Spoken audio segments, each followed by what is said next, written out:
Once upon a time, there was a lonely event planner named Lee Stillman.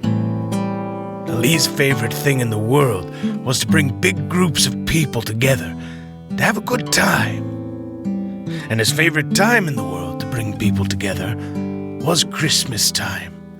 Now, Lee was very sad because he hadn't been able to throw an event in 8 months, and it looked like he would be alone on Christmas for the very first time. A merry little Christmas. Let your heart be light. Next year all our troubles will be out of sight. Lee knew that if only the government could give people enough money to eat and pay their rent, that everyone would do the right thing and quarantine until the virus stopped spreading. But alas, since Congress had not given the American people enough money to stay inside their homes, it looked like he would not be able to throw his annual Christmas rave, Deck My Balls. That night, Lee stayed up as late as his tired eyes would allow, crafting an email to Senate Majority Leader Mitch McConnell, asking him to stop being a selfish, evil cartoon villain and actually help the American people, meaning to rise early in the morning and hit send.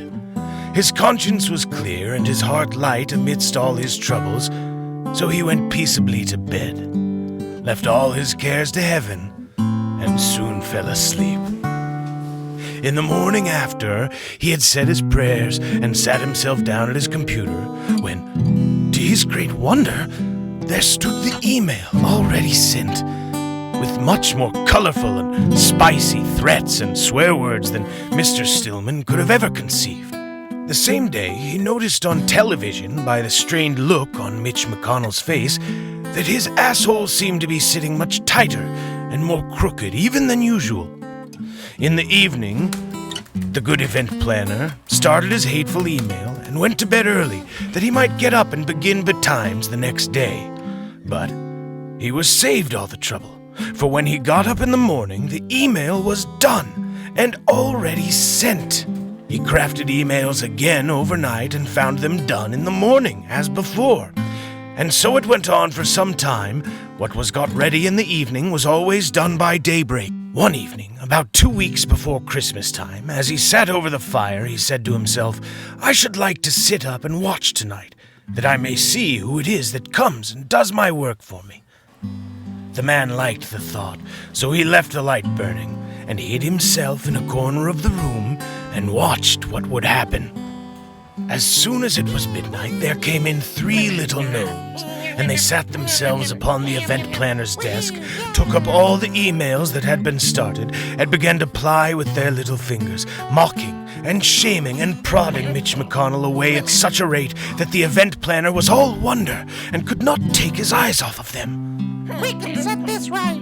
And on they went till the job was quite done, and they had written such threatening and persuasive emails that the terrible senator broke down and agreed to help the struggling citizens. This was long before daybreak, and then they bustled away as quick as lightning. And the very next day, Mitch McConnell came on the TV and said that his butthole was so itchy and crooked that there was no solution except to give the American citizens the financial help that they need to stay home. And so he did, and so they did. Every one of them all stayed tucked in their homes until Christmas Day. And then, it was the most wonderful thing, a Christmas miracle. The virus stopped spreading, and Lee Stillman was able to throw the biggest and most festive Christmas celebration the world had ever seen. The good event planner saw the gnomes no more, but everything went well with him from that time forward, and he was able to throw parties as big as his heart desired as long as he lived. One day soon, we all will get together, if the fates allow.